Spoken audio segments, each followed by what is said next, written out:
Mr. Tim Cranston, welcome to the High Button podcast, sir. I'm happy to have you here. It's a treat, boys. Thank you very much. How's life right now? I know you're talking about Christmas. You must be busy. Yeah, busy time, but good time.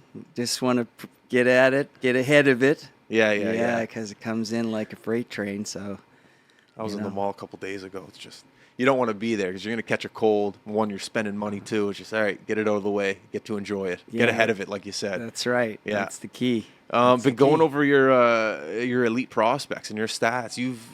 This game of hockey is a beautiful game because you get to travel the world, you get to meet some interesting people, and you get to become knowledgeable in a sport that's very, very fun. I guess I just saw you turn 60. Happy birthday, by the way, a couple days ago. Thank you very much. Sitting here now as a grown man and looking back on the experiences that you had as a younger man, how do you feel now? Just, do you feel grateful for everything that you've experienced? Oh, definitely grateful. Yeah, it was quite the journey, and it started young for me, and but to get to see the places and get overseas and do different things that all happen, it's a treat. That's awesome. Basically. So where did you grow up? I grew up around the Dingle area, actually. Okay. Yeah, just out this way, and I grew up there. And at the time when I was young, Chebucto didn't exist. It was Armdale. It was actually called Armdale, and then we played out of the Centennial. That goes back. That's like were the Hawks in the Centennial back no, then? No. It was just it was Armdale. They didn't. The Hawks. Halifax had its own, but back then it was out of the Forum, the minor hockey for the Halifax. But Centennial was Armdale. Okay. And then Spryfield Arena got built, and then Chebucto came into being. Right. So it goes way back. I didn't know that. Yeah. Who introduced you to the sport of hockey? Oh gosh, my brothers played. I got a couple of brothers, and they were into it, and I think it was that type of thing, right? I was always the little guy chasing them down, and you're the youngest. Yeah, youngest, and it was more or less the following in their footsteps, and yeah. That's great. Yeah. Did a little bit of I've never seen you play hockey, but looking from your stats, you seem like a skilled individual. But growing up as a younger sibling, did you develop a little bit of roughness, a little bit of toughness, a little bit of grit? Yeah, definitely prided myself with, gritty, tenacious, kind of hard on the puck, and started out my skating. I kind of developed my own kind of stride as it went along. I started completely ankle skater. I remember back. Yeah, it was funny, like a little water beetle out there. But that seemed to be the way I developed a stride. I kind of was. I developed it. I was a sprinter as well. So I kind of was a runner and skater all in one. I gotcha. Yeah. So what aspect of the game came natural to you at first? Was it stick handling? I think it was. I just had a more or less a desire to put the puck in the net. I think that's how I could. I was tenacious. I wanted to finish the play, and I wanted to score. Okay. And I think everything developed for me around that ultimate. That was my goal. I gotcha. Was to put the puck in the net. Did your brothers play hockey? Like, yeah, who did you look up to? No, I looked up to my brothers. They were all in the thick of it around here. My brothers played junior A and so on, and I was following those guys. We had back in those days too. Junior high was big. I love that. Yeah, I out of all my travels, I put experiences playing. On a Friday night at the Centennial with Kennard, right up there, right? Like in its own little context. Did you get to wear the suit to school? Did you guys have to wear like tie no, and stuff? We didn't. No, we didn't do that. But Kennard was way ahead of itself back then. I remember half the team being in.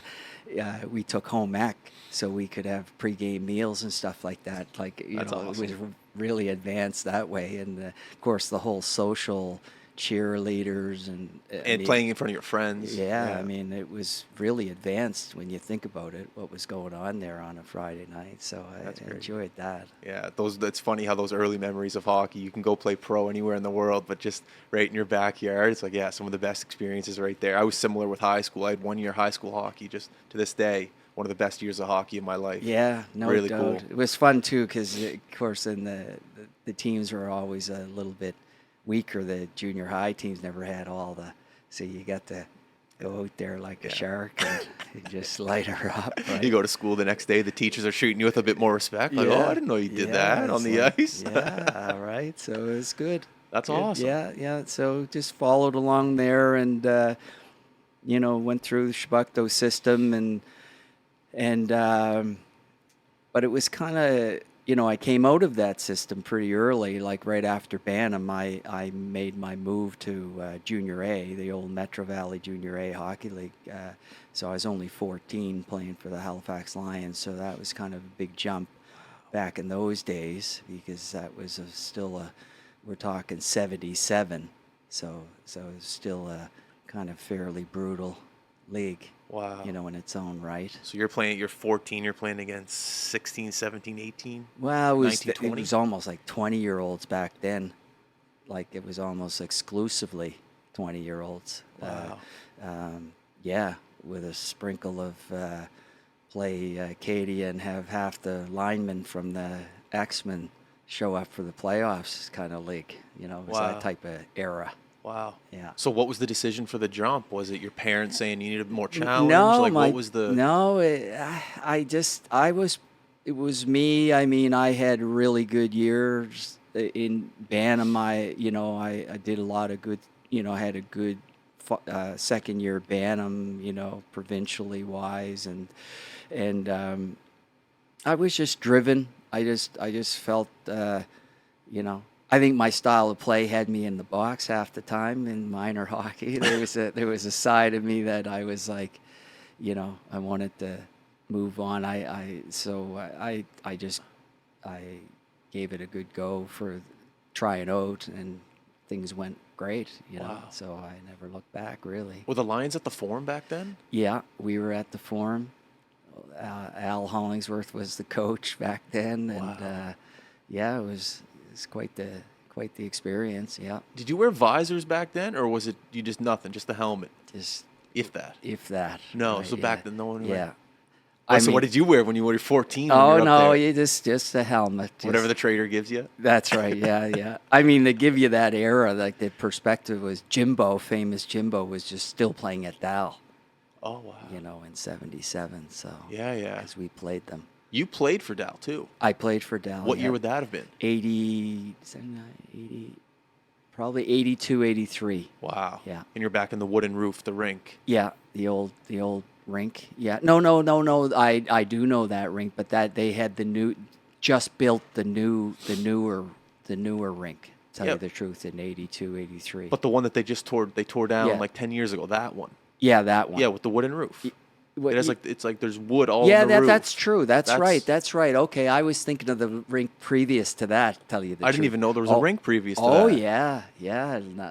A real burn. Like In the same location? same location, kind of Wow. like an old East Hants Windsor type barn. Okay.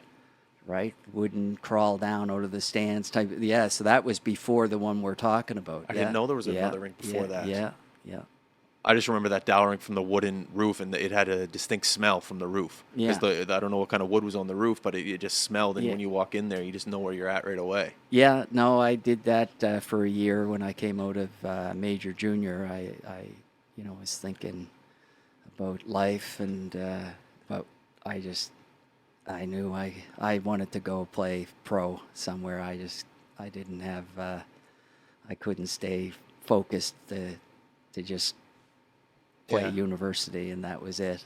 Yeah, at least you knew. Yeah. You had to go. Yeah. I've always wondered back, like here, now you have the Mooseheads in the queue. It's, there's so many Atlantic teams, but back then there wasn't many. And I know we've talked to a couple Trailblazers on this podcast that left and went to Quebec, but I'm always curious about back then and what swayed your decision to go, okay, I'm going to go to Quebec, play major junior hockey, and just see what happens. Because there's no social media. You can't look what it's like. No, You just stories. Like how did you? Geez, not at all. I mean, again, there was the odd guy around. Darren Pickram would be a name. The odd guy that kind of went up and I knew about, had experiences up there in the queue, and they were with the Montreal Junior Canadians. And I again, it's something that was on my mind that I just was. I felt the challenge that if they did it, or nobody, I wanted to go really give it a good go. Now you're right, in that era. So there was a scout around this area, famous, and he should be recognized for that. His name is Donnie Matheson, and Donnie was from the Cole Harbour area, and he's responsible for a whole slew of Maritimers that ended up in the Q and the O, and he had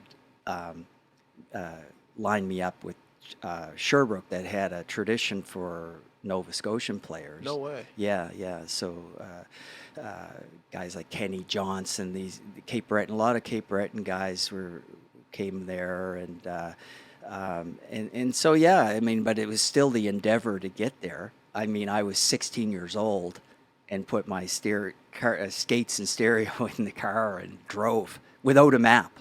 Without a map? Without a map. My old man just said, he just said, get the Moncton and like keep going, get to the top of New Brunswick and take a left. And sure enough. So that's what I did. I mean, I drove alone. Imagine, you look at nowadays, like 16 years old. Listened to Matt Minglewood for 12 hours straight, and drove to Sherbrooke. So what are you just pulling into gas stations, being like, "Where's Sherbrooke? Where they?" He was totally right when you got to the top, up around Edmondson, or it was a left turn to Riviere de Loup, take a left and down the highway, and that's incredible. And eventually ended up in Sherbrooke, and that's how it went, right? What a luxury we have now with our phones. You just type in the address; it'll take you. It'll take you anywhere you want to go. Yeah, no, that was no map. No map, just drive. 16 years old. So was Bishop's University up there? Yeah, Bishop's. I did my grade 12 at Champlain College, which is on the campus of Bishop's. Okay. And then took courses the next year at Bishop's. But Bishop's is there. Yeah, in Lennoxville. Yeah. Yeah. Yeah, I had a couple buddies that went up there. Yeah. Yeah. One thing I was looking at your elite prospects, and I was kind of amazed by, is you were the captain of Gatineau. Yeah. And when I think of a Quebec team, I think, okay, if a captain, back then at least, maybe the guy has to be bilingual. Do you speak French? I was not too bad. Not too bad. Was.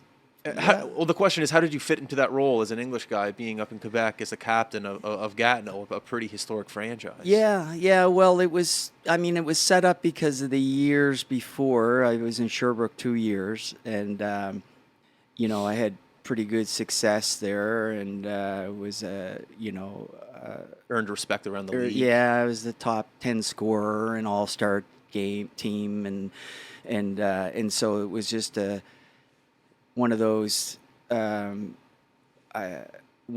the trade, like, it just reached a point, there was this new flux of coaching in, and I was just looking to do something different. So when Hull came to talk to me, the coach wanted me to be a leader for them, and that's how it really went, right? So when I went to Hull, that was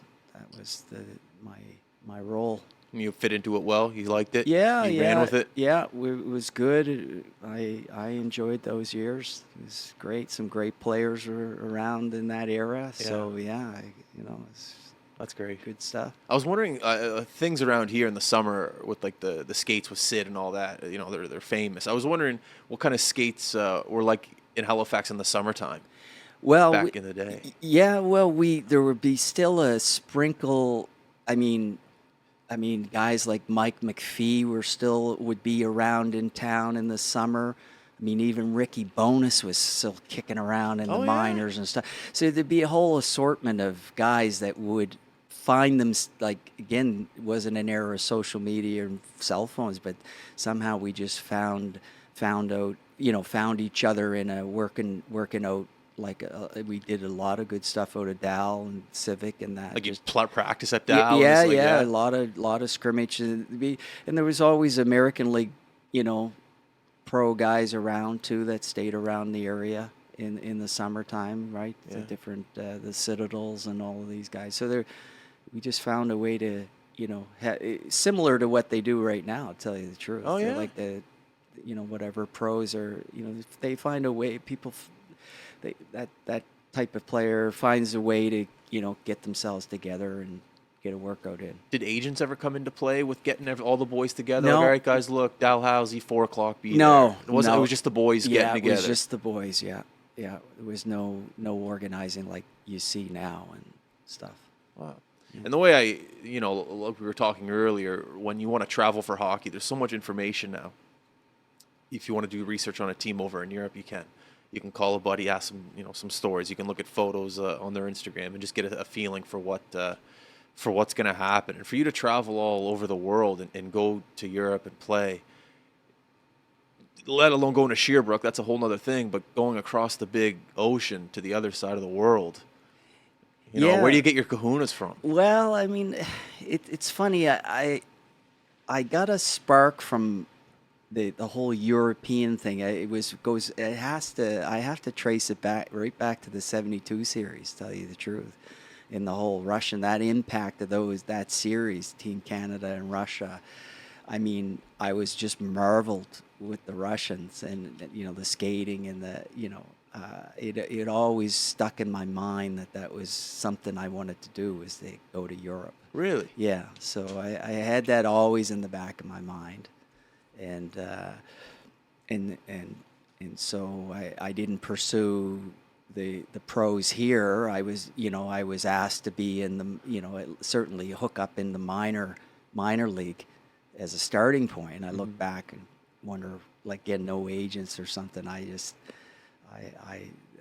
was offered a 50-game tryout or some kind of contract, with In the A? Yeah, Yeah. yeah.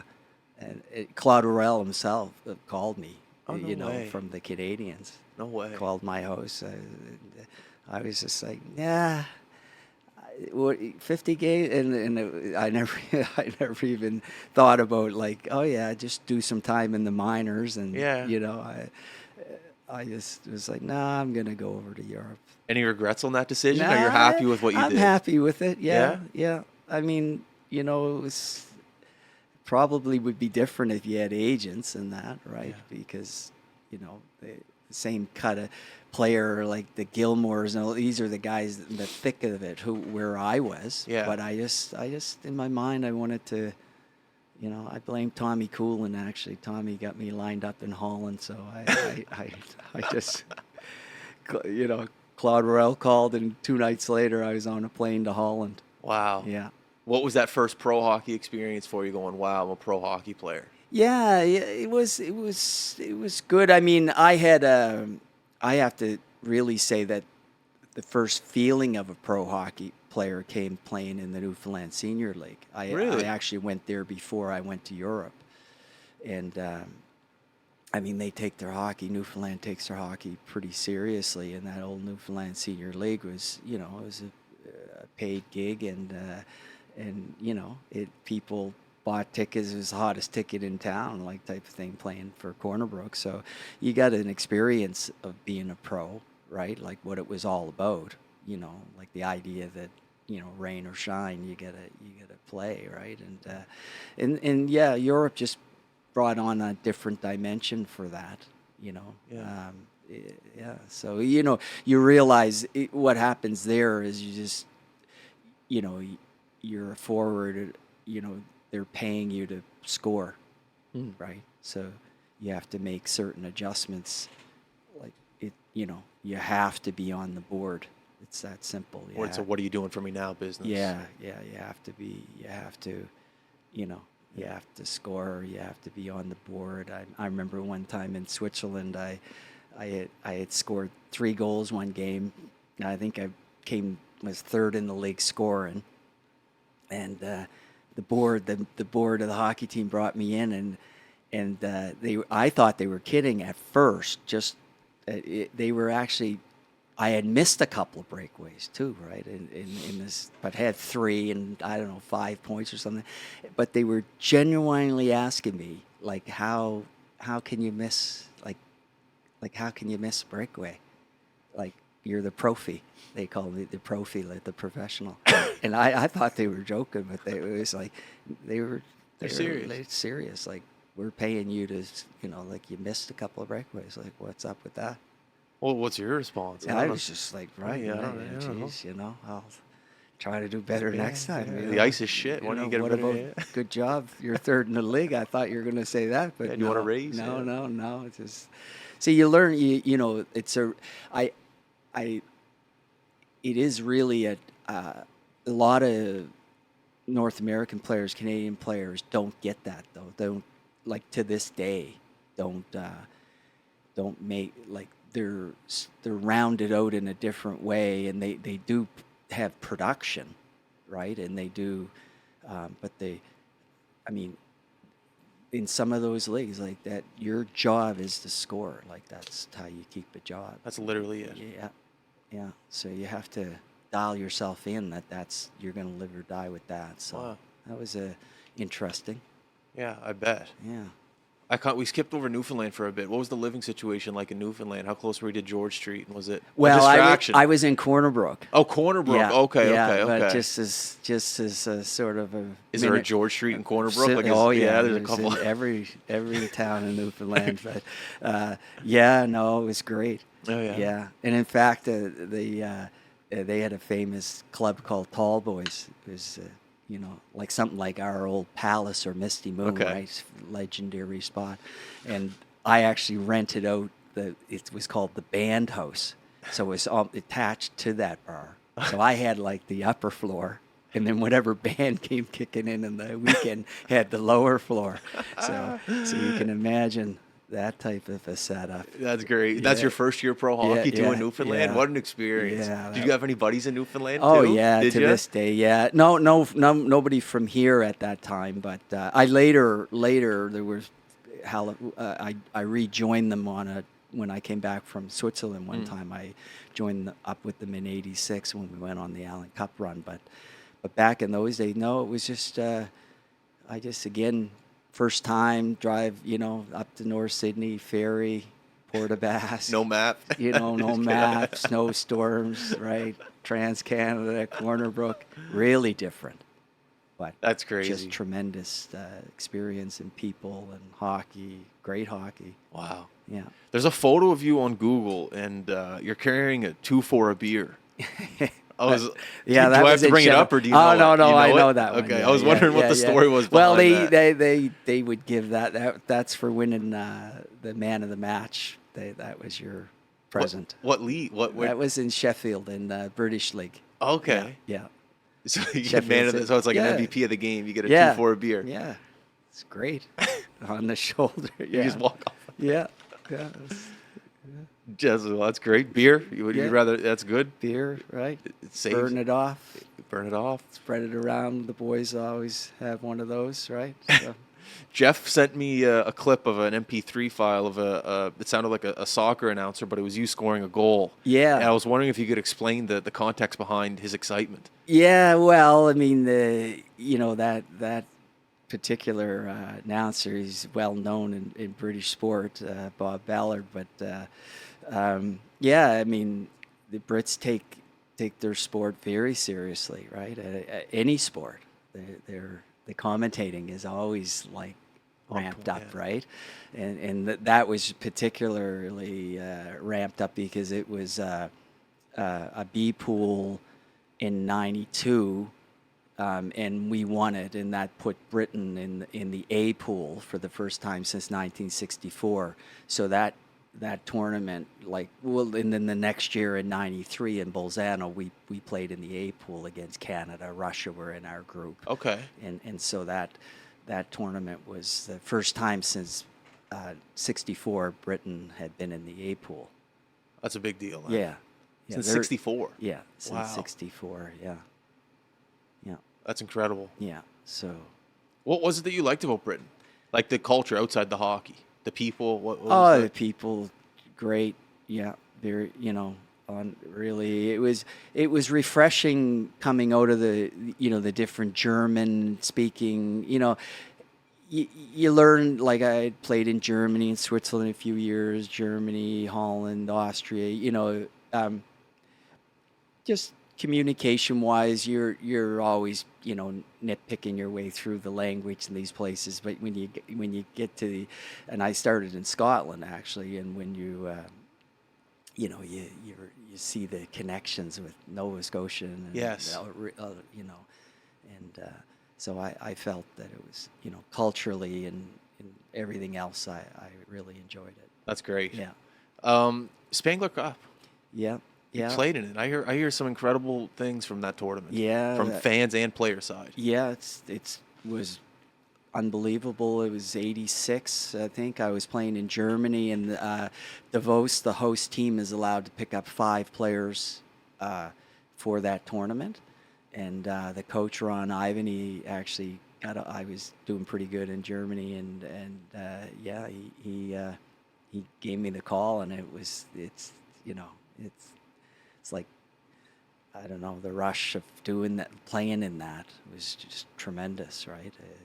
So the Davos is one of the best resorts in the world, right? I've never even. Oh, yeah, it's hard to. You probably couldn't get any higher standard of That's first class. First class, 5-star first class Swiss, and the whole town it's just a winter paradise, in the rink and all the different teams, and I was playing with, I got Jean-Francois Sauvé, played for Buffalo, was on my wing, and No way. yeah, and Ross Yates from New Brunswick, who played he played in the American League and did really well. So it was we had a great line and playing all these different teams, right?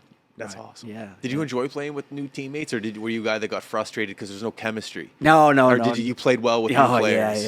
yeah. Chemistry didn't matter to me. No? No. I mean, I wish I could see. Is there video of things on YouTube? Probably. Yeah. I got to figure out the style of player. Yeah. It's just, again, it all on my mind was production. So, so I just, that's kind of, that allows you to fit in pretty much if your mindset is that. Yeah. You make the best out of it wherever you're at. I mean, and you learn, like, even when you went to Holland, for example, some people could say, well, geez, that's like they'd say, well, that's a B country, like in terms of, it's not Switzerland or Sweden or something, right? But what they miss though is that, you're right. So instead of 1 goal a game, they expect you to score 3 a game. Right, it's simple as like, for an import, you're judged on you against the other imports. You're not judged against the local guys. You're judged on, are you the best player on the ice against the other imports? Interesting, because they're spending the most money on you. Yeah, that's your competition. I never knew. I didn't know. Yeah, that's how that works. That's how that works. And in Switzerland, places like that are getting names off the, every day, new names popping open from pro in North America in the NHL and that. I mean, you're judged every day. Is it still the same way today? I you think so. Yeah. Yeah. Yeah. That's good to know. Yeah. Interesting stuff. Yeah. It's a lot of pressure. Yeah. Oh, I'd imagine, especially being away from home. Just not having that someone to talk to, have the heart to heart. Yeah. No. Yeah. You're in a different world. You just put yourself into the whole. You're always preparing, always training, always, getting ready to play. Stuff. Yeah. When we were talking a couple of weeks ago, we were talking about the player agent side, and you were talking about some players you represented in the past that I was a fan of with the Mooseheads. Yeah. And I thought that was really cool. How old were you when you went, oh, maybe I could dabble into this side of the game? Yeah, well, it was when I, coming back from Europe, I got into the development side of the game, like training players, and it just kind of built from it was a natural build onto that. It's not like I was really inclined to do it, but it just kind of happened naturally. Just because you get eventually you're starting to work with good players and you train them up, and then it's like, where are they going to go? Like what's, Oh, I so see what you're saying. What are we working for? Where are we yeah, gonna like go? so Yeah. you get into the career side of it, and then that becomes, a whole beast in itself, because you're just, the real agency, you're investing in players and stuff, in their training and Your time. time, but it's real money. Like you're usually subsidizing gear, training. Oh yeah. Oh yeah, you get in deep quick, like horse Interesting. racing. Oh yeah. Yeah, How? yeah. But why? How's that your responsibility for gear if you're the agent? Isn't Well, an agent's job just to represent and like? no, Sh- because back then that's kind of you were, that's how you got involved, and that was a part of the expectation, really. Earn Yeah, players' trust that yeah. way, maybe. Well, I think it was just part of the service offering, really. Yeah, but you were always looking for sponsors and hooking up with the companies and stuff like that. But you were, one way or the other, you had to make sure your clients had what they needed. So, Cool. you know, yeah, it was good. It was interesting.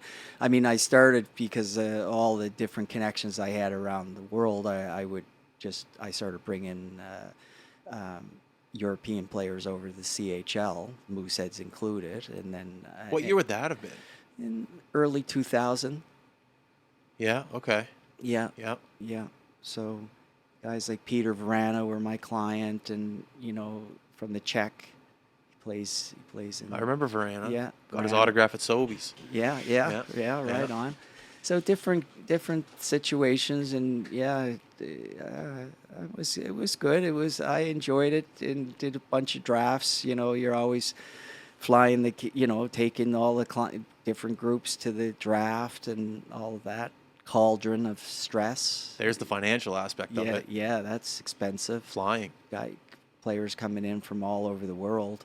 You've got to fly them in, put them up in hotels, and so you're just it's a crapshoot. Some of them, I did have quite a few kids drafted, but yeah, I did that, and you just reach a point though. It was natural. You're always under pressure there too, because they, you can't play for the guy, right? You can't play for them. Like, you can line up the opportunities, but ultimately they have to seal the deal with their play, right? And game's funny. Yeah. That doesn't always work out. That'd be a weird feeling knowing your fate's lying in someone else. Kind of. Like you Yeah, can do as much as you can to help the player, but at the end of the day, it's up to the player to perform the best of their ability. it is, and then all kinds of other things happen.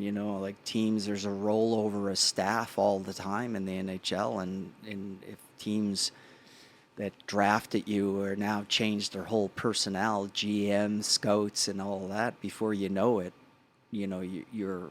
Do I know that guy? Do I have to form another But relationship? for How? the player, has no.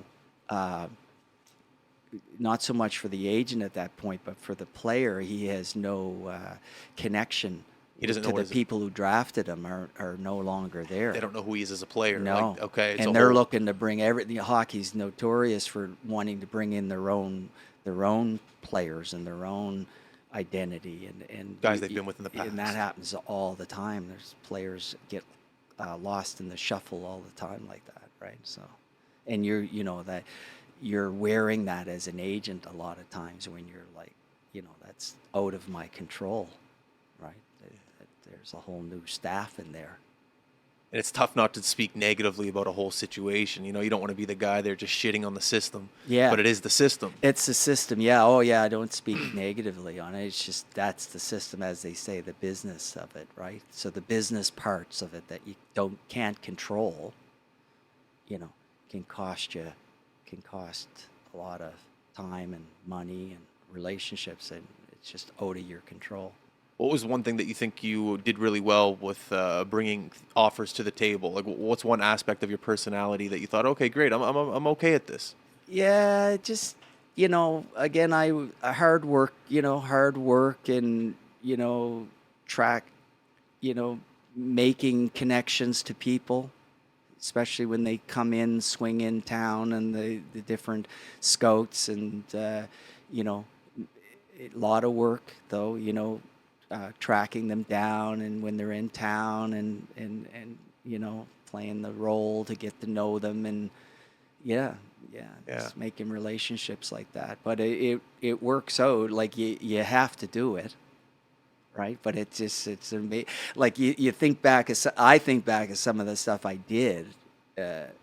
Say even on draft day, I couldn't imagine ever. What did you do? Well, like there's a point in the draft when you're sitting with players that haven't been drafted, and the pressure at the stage and so your only choice at this stage is you sit there and die at death, or you get right down. Like I remember going down on the floor. Like you can actually go down. You can't get on the floor where the teams are all sitting, but you can get next to it. Go to the boards. The boards. Yeah. And there's couriers, and there's staff that are working the tables and pass a note. No, oh yeah, I did that, and that that's crazy stuff, right? So you're trying, getting somebody's attention with a note over here, and then you're working deals. Remember that, and there's no texting. No texting at that point. They're just notes. Yeah, I was at the draft in 2019 in Vancouver, and me and my business partner dudes were there, and you're watching some of these guys that are supposed to go first round, and it's like the third round, and you just look over at them, and they're just you feel for them. Yeah, I don't know. I was trying to think of an experience that I could match with that. It's hard to say.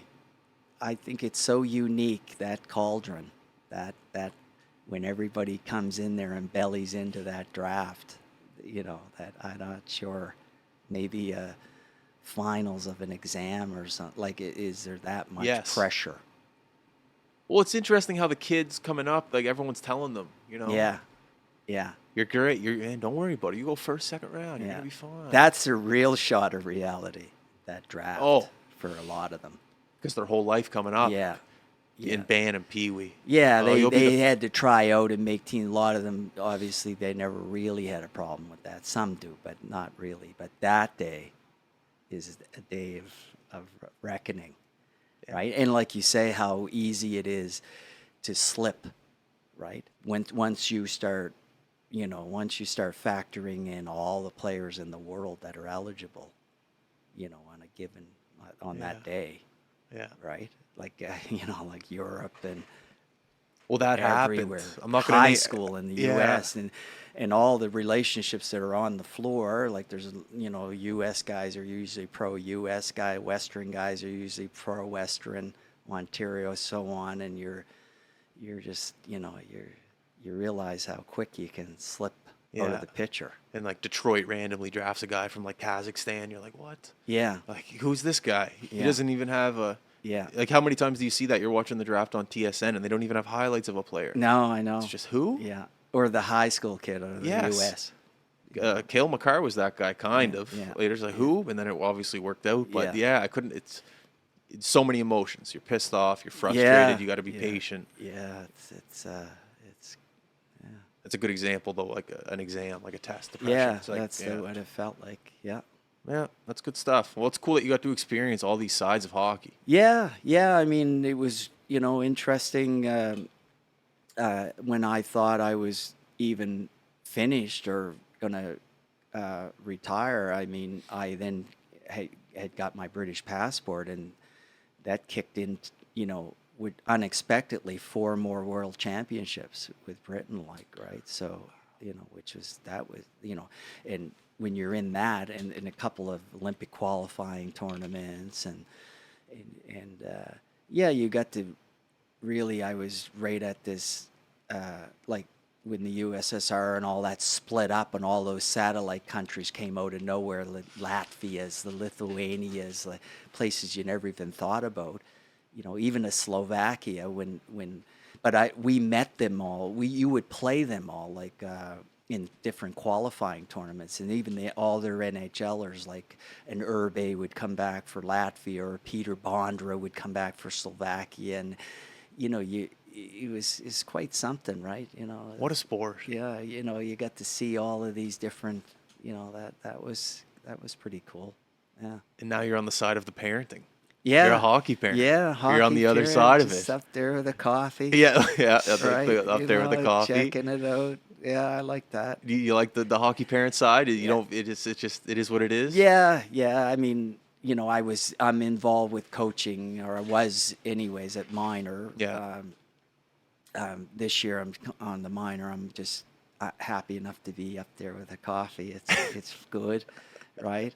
And I still do other stuff in the spring and so on with different teams and that. But yeah, I don't mind. There's definitely a bunch of wingnuts out there. Yeah. Well, in every aspect of life. Yeah. The hockey has a way of focusing all that in one building. Yeah, for sure. I don't have any kids, but my brother's 6 years younger than me, and I remember going to watch him play when I was younger, and just having a family member out there play. I don't know. It's a different experience than going as a fan. Yeah. Just having blood on the ice. It's like, you're representing. I don't know. It's just you want to give the best advice. You just want to make sure that I guess your son or your cousin, your brother, whatever, is playing to the best of their ability. So there's definitely a different element to it, I think. Yeah, I don't know. Yeah, well, no, it's true. There's that, and then there's also if you've been a coach of, say, your son, too, and that it's nice to not do that. To be honest with you, because you're always being accused of favoring your son, right? It's just natural, right, for people to that's just hockey. There's always an angst, But when you're not doing and I always felt, you're cutting your son off because you're not really you're divided. I enjoy just sitting back and watching. It's good. Yeah. I mean, in great respect to everybody that does do it. I mean, coaching, and it's good to sit back too. That's great. I don't think a lot of people could say that, like knowing all the knowledge you have and all the experience you have with the game of hockey, and not just want to share it, but just to be able to sit back, relax, enjoy it, give a pointer every now and then. Yeah. That's nice. Yeah, that's right. Yeah, because you can't overdo it. You can't, you can't push the things are going to roll out the way they roll out, right? To me, ultimately, right? Fair enough. Back to the player has to play. Right. Yeah. Good stuff. They have to find the passion. You're not going to drive them. You can't drive that. So that's all. Kind of an unfair question, maybe not, but out of all of your hockey experiences, what do you think is what's the top notch? Jeez. I mean, that is a tough question. I know, I'm sorry, but I had to ask. Yeah, I'm looking at your DV this morning, and I'm like, what the hell? Yeah. What's his, he's been through he's done it. Yeah, I'd have to put winning the Allen Cup with Corner Brook, Wow. That's the first Newfoundland team to win it, and got named I think the 8th greatest moment in Newfoundland sports history. No way. When we did it. I think that was pretty. I'd put that up there. I think winning the World B Pool, that whole thing, was pretty good. So yeah, it's good stuff. I'd probably float around the Allen Cup. That's great. Yeah, as something. I mean, there's been a lot of stuff, right? But I'd imagine a lot of different championships along the way. So, I mean, there's been a few British titles that were good at Wembley. So that's where we had it, right? That was, which was famous in itself. Wembley Stadium. Wembley Arena. The stadium's right next door. It's all one big complex, but wow. But that was kind of cool, a famous Wembley Arena. Did you get to go see any concerts at Wembley Stadium? Yeah. Did you see Queen up there? I think I did see Queen up there. At the one, where he's in the white beater? Yeah. Wow. Yeah. I've seen a lot, Stones, Elton John. I mean, a lot of big Wow. concerts. Yeah. Pro hockey, you get to be in a lot of arenas, and a lot of concerts are in a lot of arenas. And sometimes the artists go into the hockey dressing room to get like Oh ready. yeah. Did you ever run into anybody? Like, did you ever run into a famous artist? Yeah. I mean, Brian Adams No when way. he was, he had a connection actually with his sound. One of his technicians was from Sheffield, so that was good. And you know, and I actually had a sports bar with Def Leppard, were my partners. You were like part owners? Yeah. Get the fuck. Yeah, Are you yeah, serious? yeah. So the two, they're from Sheffield, and I had met them through through people there, and we opened up a sport bar together. No way. Yeah, so that was pretty cool. And then I went on tour with them one time. You When bring it up now. Yeah. Wait a second. What, you went on tour? Yeah, well, just when we were all like, I was down in Chicago with them at the Ritz and Get all this kind of out. crazy stuff, right? That was pretty cool. Wow. Yeah, yeah, Hockey can take you to some cool places. yeah, Pro hockey gets you in the door. yeah, Gets you in the door. yeah. So that was really good. Yeah, That's yeah, incredible. yeah. So some pretty cool stuff. It seems like you're an individual who really understands relationships and knows a part of this business, a part of this game is just forming relationships and making sure that they stay strong. Yeah. How often in the run of a year do you call like a teammate from Newfoundland when you won the Allen Cup? Like how often do you? Well, it's surprising. We are still guys float around. There's guys that I played with, 40 years ago that are still, you know, uh, in my life type thing. So yeah, I, I do consider that a big thing. Yeah, That's great. yeah. Do you still play pickup? You play like on a Sunday No, morning? no, I don't. I don't. I don't. I did do workouts. I would kind of show up on a lunch hour at the Centennial skate? Oh, BMO. BMO. Okay. Yeah, Yeah. yeah. You could just sign up on a Yeah, I'm list. there every now and then. Yeah, Yeah. just come in there like a lone wolf, right? No one really knew you. You just got out there and You still got it? You still can you still well, you still yeah, got it? probably, You definitely still probably, got yeah, it. probably got some bang went in here and there, but then that's it was just tough time wise and then it's really tough to commit to any regular Oh, nighttime. It didn't make sense, right? I would only be doing it for the workout, yeah. more or less. That's how I would look at it. Cardio. I mean, and that's just hockey's hard to do that. Yeah. You're always in recovery for a start, but the late night stuff I could never do. Like you see some guys are at rinks until 11:30 and stuff. I love the lunchtime skate. I go Yeah. at Centennial. Yeah. Lunchtime, hour and a half. Yeah, that would 15 be- bucks. Yeah. Patty Hollis Yeah, skates. yeah. Yeah. Well, I don't want too many people going. It's you got a good crew. Yeah. I guess everyone knows about it, but Patty keeps it in check. If you're not, Oh yeah. if you're not invited back, you're not invited back. That's the thing. But no, Yeah. it's a great skate. It's a Yeah, lot of fun. yeah. Patty and I go back. Oh, do you? 78. We played together on the Halifax Lions. Tough as nails. Oh yeah. He used to train me back in the day. Just, Yeah. boys run up Citadel Hill, come down, run up again. Just Oh, he'd yeah. whip you. Oh yeah.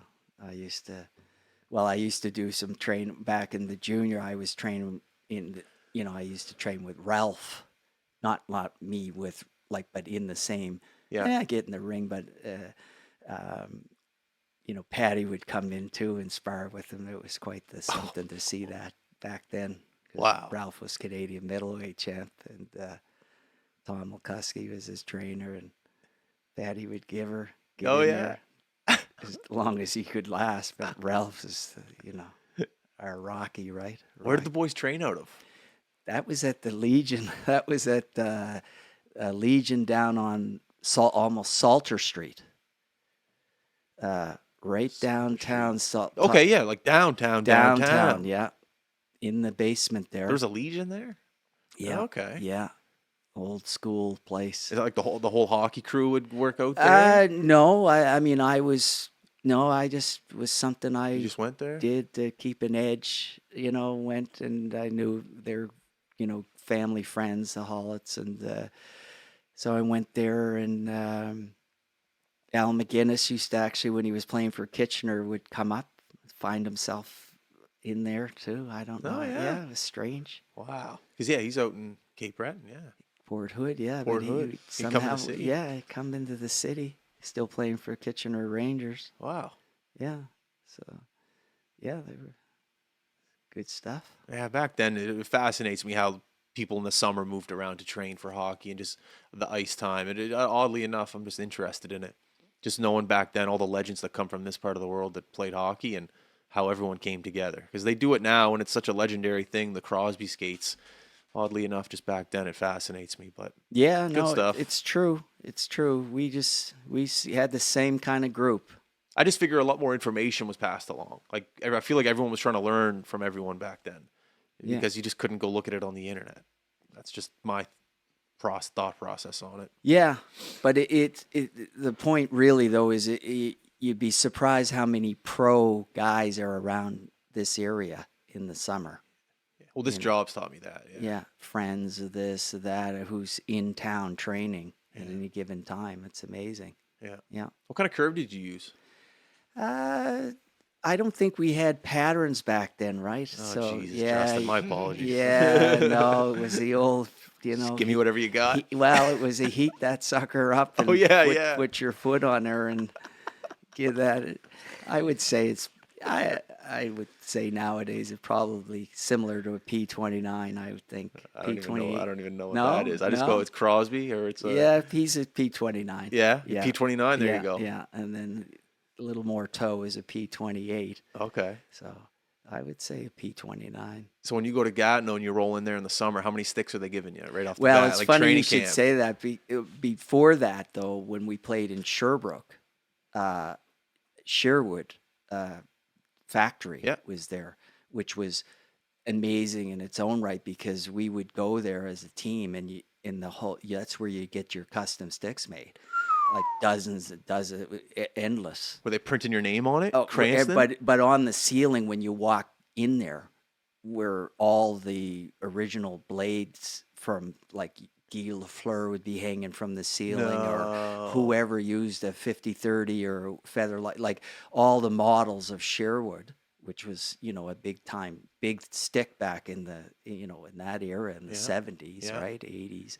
So Even yeah, early 90s, like yeah, 2000s yeah, kind of. so just picture that though going in it's like a museum, I'd a imagine. real working museum though. I wonder if it's still there. I don't know. I think they sold. I think they sold that. I think they Wow. sold that. But back then that so that you go right into the place where they made your sticks. So there's no heat gun back when you're in Sherbrooke. They're actually like making it for Oh you yeah, in the factory. yeah, yeah, yeah. Do you have any of those sticks still? No, no, I don't have any of Oh, those. No, no. I wish. that'd be great. Yeah, it was nice. You could get those nice 50-30s back then. What's a 50-30? 50-30 was actually Lafleur used that 50. It's a Is it a curve or it's like a No, flex? it's a like a 3-ply wood, like the Oh, way they did it, glue very it. light back then, just beautiful, right? But I remember one time, I played with a guy, Serge Boisvert, got drafted by the Canadians, and in his rack was like he had 18 sticks in his rack. What? When I came there, 18 Yeah, sticks. yeah, just because you could, right? So Cause so you and Sherwood, you guys were just cool. Like they would just hook the boys up. You Hook guys the like boys have up. as many sticks as you guys Yeah, want. Let's go. yeah. Take some home for the summer for your big friends. time summer. Yeah. Or, Big yeah. time summer. You come right? home with the tape. Oh, Yeah. So, yeah, it was good. That's awesome. Yeah, I love hearing that stuff. yeah. Sorry, but when I was in like I was peewee, like young when I used the wooden stick, and I hated the heel would split. Yeah. Did it split for you back then? Like, what was the tape job like? Did you tape around the heel so it wouldn't split, or you didn't care because you had as many sticks as you wanted coming in? Yeah. But how often did it split? Is my question. Like, Yeah, how many that's a games good could you question. get in? I don't think I was ever bothered with something like that. Because you just got a new one. Yeah, Yeah. yeah.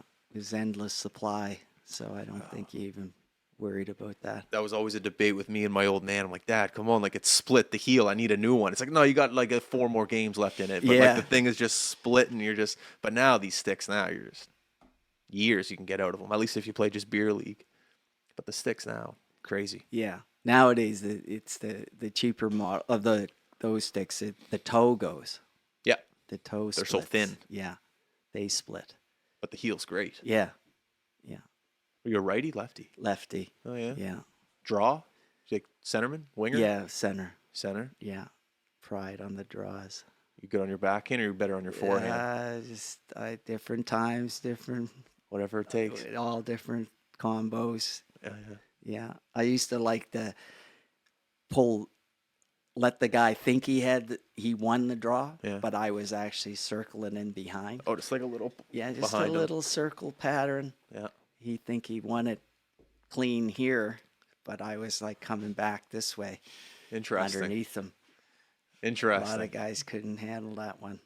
You just like let him think he's winning, then you go right behind him. Yeah. Yeah. And your focus is behind. And his focus is out there, and you're really geared up for kind of like a little circle. I got you. Yeah. Yeah, that's a good one. Not bad. Chop the hands off was good too. Yeah. Back they don't call that back then. No, eh? geez, They just let it go. No, we could get away with a lot. Oh, I'd imagine. Like I always say, during the pandemic, they showed those games on Sportsnet from like the 70s and the 80s, and you're just some of the things these guys get away with. You're just how Oh, it's a different. It just looks like a different game completely. I remember playing we had a guy on our team, Rick LaRock, his name was, and we were playing the Montreal Juniors. Back then they had the three Denny's. They were called Denny Savard, Denny Cyr, and Denny Tremblay, and they were all born on the same day. All played minor hockey together, right? So Savard went in the first round, Cyr went in the first round, NHL. He went to Calgary. But this LaRock, anyways, in the warm-up, that's where they had to bring in a center ice rule in the warm-up. But he did the slap shot type of thing. Yeah, I know. He just drift right over that line, right over. No, it's just hooking guys, like just. Any relation to George No, LaRock? Different guy. No, different guy. Wow. Quite the character. This guy. They had to bring in a rule for him alone, Oh yeah. because he would just drift right over and sucker guys right going through in the warm up. Right. So, you got to see a lot of it. They're quite Oh, I violent. couldn't imagine. Quite violent. Couldn't imagine some of the things in hockey history that just weren't captured on video. Oh yeah, yeah.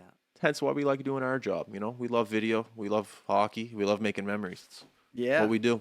Yeah, Good stuff. That's great. It's awesome that Yeah. you're out and around, catching all the Yeah. maritime gang. Yeah, it's a lot of fun. It's a good business model. We work hard at it, and the hockey. It's the old saying: if you're good to hockey, hockey's good to you, type of thing. Yeah, that's true. It's the business model. Yeah, some good people around. Yeah. Yeah.